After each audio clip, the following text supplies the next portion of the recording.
Hello everyone, Divesh वगैरह this side. सो आज जो है हम लोग नवंबर 22 एग्जाम के जो डायरेक्ट टेक्स्ट पेपर के एमसीक्यूज थे उसको जो है डिस्कस करेंगे विद सॉल्यूशन। कैसे आप लोग को जो है इसके पीडीएफ नोट्स एंड और भी जो है बहुत सारी पीडीएफ नोट्स जैसे कि जो है कंसेप्ट नोट्स, क्वेश्चन बैंक, वो सब जो है मेरे टेलीग्राम चैनल पे मिल जाएगा। सो आप लोग जो है टेलीग्राम चैनल को जरूर से ज्वाइन कीजिए। सो चलिए अभी हम लोग जो है स्टार्ट करते हैं। सो इसमें फर्स्ट क्वेश्चन क्या था, इसमें जो है कोई तो यूएसए की कंपनी है जिसकी ब्रांच है इंडिया में एंड इसकी जो ब्रांच है इसका जो है हमको नेट प्रॉफिट दिया है after deduction of head office expense of 36 crore which was an allocation of general expense of head office and unabsorbed depreciation. And इसमें हमको जो है टैक्सेबल इनकम पूछा था ब्रांच का। तो चलिए हम लोग जो है इसका सॉल्यूशन देख लेते हैं। तो जैसे कि आप लोग को पता होगा कि हेड ऑफिस एक्सपेंस कितना अलाउ होता है 5% ऑफ एडजस्टेड टोटल इनकम और amount actually incurred which ever is lower. तो सबसे पहले हम लोग जो इसमें एडजस्टेड टोटल इनकम निकालेंगे। तो इसमें जो नेट प्रॉफिट दिया था इसमें हम लोग जो है ऐड करेंगे हेड ऑफिस एक्सपेंसेस, तो हमको जो है एडजस्टेड टोटल इनकम मिल जाएगा। And maximum head office expense कितना अलाउ होता है इसका जो है 5%, तो वो जो है हमारा 9.5 CR आ जाएगा। तो ये ब्रांच की इनकम कितनी होगी 180.25 CR। तो ये फर्स्ट वाले का आंसर जो है ए होगा। नेक्स्ट हम लोग देख लेते हैं क्वेश्चन नंबर 2। तो इसमें जो हमको मोस्ट सुटेबल मेथड पूछा था for computation of arms length price where there is a transfer of unique intangibles. तो इसका आंसर जो है सी होगा, profit split method. Next question जो है टीडीएस का था सेक्शन 194N का। तो इसमें जो है मिस्टर कुणाल है जिनका जो सेविंग बैंक अकाउंट है and withdraw the following amounts in cash during the year and साथ में जो इसने रिटर्न फाइल नहीं किया है लास्ट 3 AY का।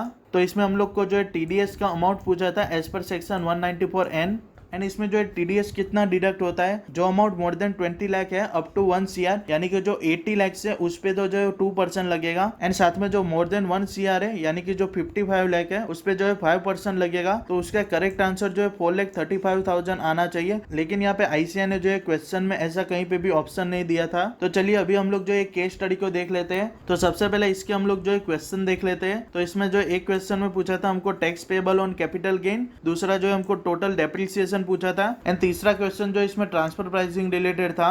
तो चलिए अभी हम लोग जो है केस स्टडी को पढ़ लेते हैं। तो यहाँ पे जो है इसमें जो स्टार्टिंग की कहानी दी है वो जो है कुछ भी काम की नहीं है। हम लोग जो है डायरेक्ट इसके मेन पॉइंट पे आते हैं। तो इसमें जो एक कंपनी ने एक्वायर्ड किया था 2000 equity shares which is listed in Bombay stock exchange on 1/5/2015 for ₹1791। जो है कंपनी को बोनस मिलता है 1:1 के हिसाब से, यानी कि जो है 2000 इक्विटी शेयर्स जो है बोनस मिलते हैं। एंड ये जो सारे शेयर्स थे वो जो है कंपनी ने सोल्ड किया फॉर ₹2500 एंड इसमें हम लोग को जो है शेयर का हाईएस्ट प्राइस दिया है 31 जनवरी 2018 का। एंड साथ में जो है उस दिन का ओपनिंग एंड क्लोजिंग प्राइस भी दिया है जो कि सिर्फ जो है स्टूडेंट्स को कंफ्यूज करने के लिए दिया था। तो इसमें जो है जो बोनस शेयर अलॉट किया है आफ्टर 1 Feb 2018, तो उसकी जो है कॉस्ट ऑफ एक्विजिशन क्या होती है एफएमवी एज ऑन 31 जनवरी 2018 और actual sale consideration which ever is lower. तो अपने वाले केस स्टडी में ये जो एफएमवी थी एज ऑन 31 जनवरी 2018 वो जो है लोअर है एक्चुअल सेल कंसिडरेशन से, तो वो जो है कॉस्ट ऑफ एक्विजिशन होगी।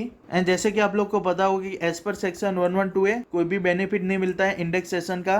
तो ये वाले क्वेश्चन में जो है यही दो इंपॉर्टेंट पॉइंट थे। 2000 ओरिजिनल शेयर्स थे एंड ये जो 2000 बोनस शेयर्स थे उसका जो हम लोग लॉन्ग टर्म कैपिटल गेन निकालेंगे। तो यहाँ पे जो सेल कंसिडरेशन में से हम लोग जो है कॉस्ट ऑफ एक्विजिशन माइनस करेंगे, उसमें जो है कोई भी इंडेक्सेशन नहीं होगा। एंड यहाँ पे बोनस शेयर की कॉस्ट ऑफ एक्विजिशन जो है हम लोग एफएमवी लेंगे। तो यहाँ पे ये जो है total long term capital gain आ गया। And as per section 112A इसमें जो है टैक्स पेबल कितना होगा 10% इन एक्सेस ऑफ 1 लाख। तो इसका जो है टैक्स पेबल 3,23,400 आएगा। तो ये कैपिटल गेन वाले क्वेश्चन का आंसर जो है बी होगा। नेक्स्ट हम लोग को जो इसमें टोटल डेप्रिसिएशन पूछा था। तो यहाँ पे हम लोग को जो है कुछ असेट्स दी थी, उसमें जो है सारी असेट्स यूज किए फॉर मोर देन 180 डेज। तो इसमें जो है ये फुल रेट ऑफ डेप्रिसिएशन ही लगेगा। एंड यहाँ पे क्वेश्चन में दिया है कि कंपनी ने ऑप्ट किया है 115BAA। तो यहाँ पे जो है मैक्सिमम डेप्रिसिएशन जो है कंपनी क्लेम कर सकती है 40%। एंड यहाँ पे कंपनी जो है कोई भी एडिशनल डेप्रिसिएशन क्लेम नहीं कर सकती। तो इसमें जो है और कोई भी स्पेशल पॉइंट नहीं था। यहाँ पे जो रेट ऑफ डेप्रिसिएशन दिए थे उसको जो हमको अप्लाई करना था असेट की वैल्यू पे। तो यहाँ पे ये जो है हमारा टोटल डेप्रिसिएशन आ गया।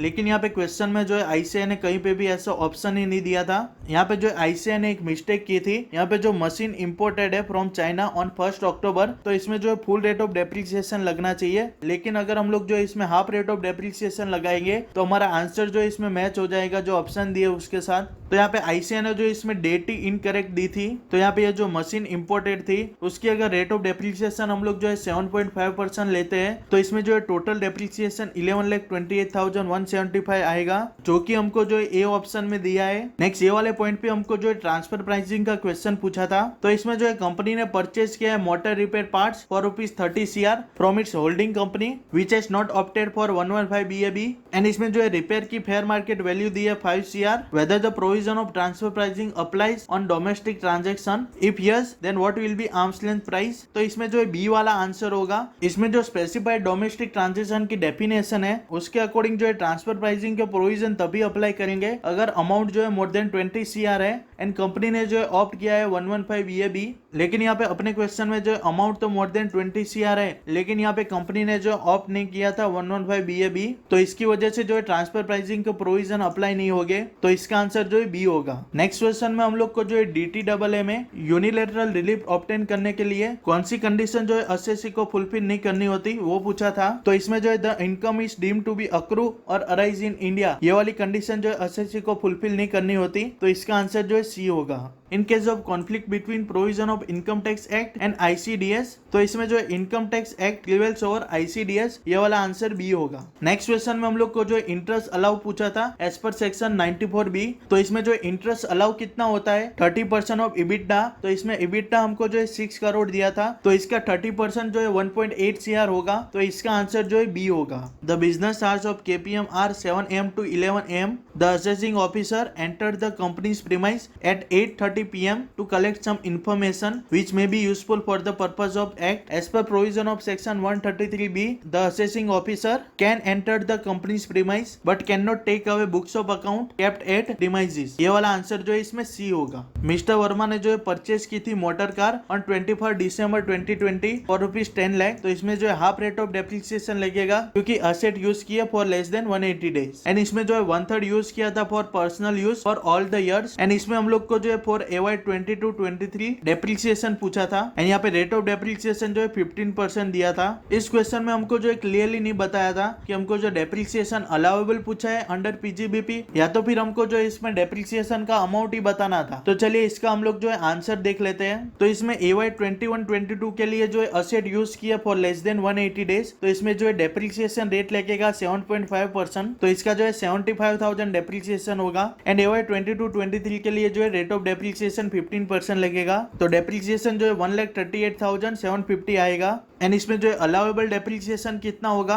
1/3 जो है पर्सनल यूज था, तो इसमें जो है 2/3 अलाउेबल डेप्रिसिएशन होगा, तो ये जो है 92,500 आएगा, एंड यहाँ पे ऑप्शन में हम लोग को जो ये दोनों ही अमाउंट दिया था, तो ये वाले क्वेश्चन में भी जो है मिस्टेक थी, एंड बहुत सारे स्टूडेंट्स जो है एग्जामिनेशन में कंफ्यूज हो गए थे। तो चलिए अभी हम लोग जो है नेक्स्ट क्वेश्चन देख लेते हैं। तो इसमें जो है मिस्टर राम ने जो है रेमिट किया था 7,50,000 टू लंडन, एंड ये जो अमाउंट बोरो की वो जो है उसने बोरो की थी for education loan as per section 80E, and उसने जो है पेन भी फर्निश किया है, तो इसमें हम लोग को जो है TCS बताना था क्योंकि यहाँ पे ये जो अमाउंट रेमिट किया है वो जो है बोरोड किया फॉर एजुकेशन लोन, एंड इसमें जो है TCS का रेट जो अमाउंट एक्सीड हुई 7 लाख से उस पे लगता है, तो ये वाले क्वेश्चन में जो है 50,000 पे 0.5% लगेगा, तो इसका आंसर जो है सी होगा ₹250। नेक्स्ट क्वेश्चन में हम लोग को जो है TDS और TCS पूछा था, एंड इसमें जो ये कार डीलर है जिसका हम लोग को जो है टर्नओवर दिया था 24 CR, एंड इसमें जो ये कार सोल्ड की उसके हमको जो है इनवॉइस डिटेल्स दी थी, तो इसमें आंसर जो है बी होगा। TCS 1% लगेगा ऑन टोटल वैल्यू 265.5 lakhs।